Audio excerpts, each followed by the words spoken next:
Para substituir os switches do seu teclado, primeiro retire as keycaps.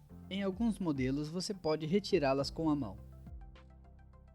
Caso não consiga, utilize o removedor que acompanha o seu teclado.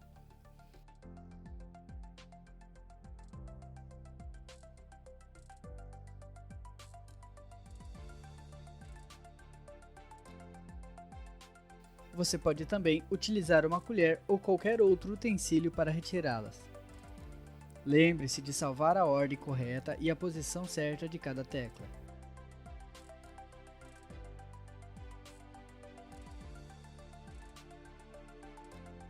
Utilize o removedor para retirar o switch que deseja substituir.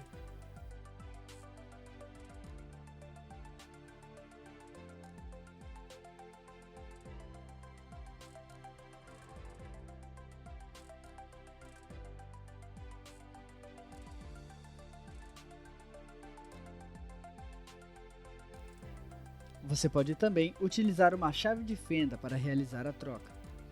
Para isso, retire as keycaps das teclas desejadas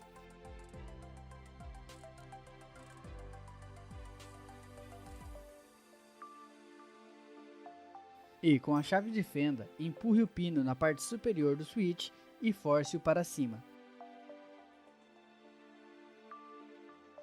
Para colocar o novo switch, basta alinhar os dois pinos com seus encaixes na placa do teclado. Quando estiver certeza que está alinhado, basta pressioná-los até ouvir um clique.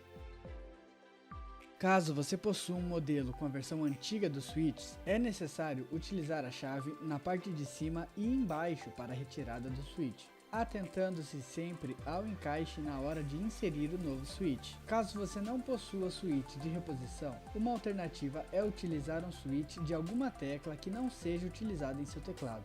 Neste caso, iremos pegar o switch da tecla pause e colocar no direcional.